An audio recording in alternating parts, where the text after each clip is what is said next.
هنعمل النهارده كب كيك حلو قوي، سهل وسريع ونتيجته مبهرة. نص ساعة وتكوني مخلصاه. شايفين الشكل تحفة. هسمي الله وهجيب معايا 3 بيضات، عليهم كيسين فانيليا وكوباية سكر.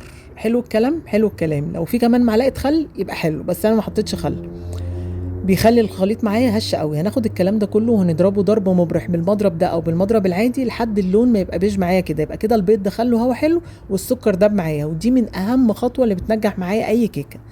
بعد ما وصلت كده للون والشكل ده هضيف عليه نص كوبايه لبن دافي ونص كوبايه زيت. يبقى كده اللبن قد الزيت، الدنيا كده تمام، ما تتوهش خالص، نص ونص. وجبت كوبايتين دقيق او طحين، عليهم ذره ملح وكيس بيكنج باودر او ما يعادل معلقه كبيره. نخلتهم كده مرتين، وهضيفهم برضو على الخليط على مرتين 3 كده عشان ما هبطش البيض والهواء يخرج منه. في الخطوه دي بقى بخلط على سرعه قليله ومش كتير، يا دوبك حاجه بسيطه بس الدقيق يختفي معايا. خلاص كده خلصت. بالمعلقه برضو هاخد تقلبتين كده عشان الم المكونات، وعشان ندخل هوا برضو يبقى الكيك او الكب كيك هش معانا. الخطوه دي بقى اختياري. خدت كده شويه صغيرين من العجين مش كتير، وعليهم معلقه كبيره كاكاو خام ومعلقتين 3 كده ميه مغليه، وهنخليهم هقول لكم هنعمل بيهم ايه. ولو مش عايزه الخطوه دي كمان بلاش، دي اختياري.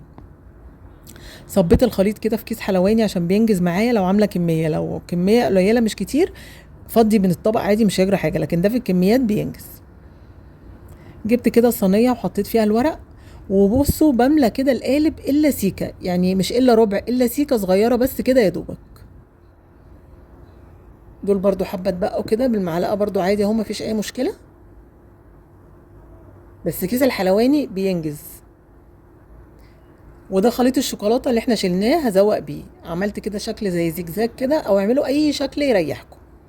وهنا عملت خطوط بالطول او بالعرض.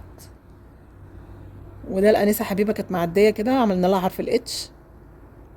وبننزل بقى على الخطوط اللي احنا عملناها دي طالع نازل كده. بس كده، مفيش اسهل من كده. خبطته خبطتين ودخلته الفرن على 180، قعد معايا بيقعد من تلت ساعة ل 25 دقيقة. شايفين لونه ذهبي، مش محتاجة اتكلم عليه، هو بيتكلم عن نفسه.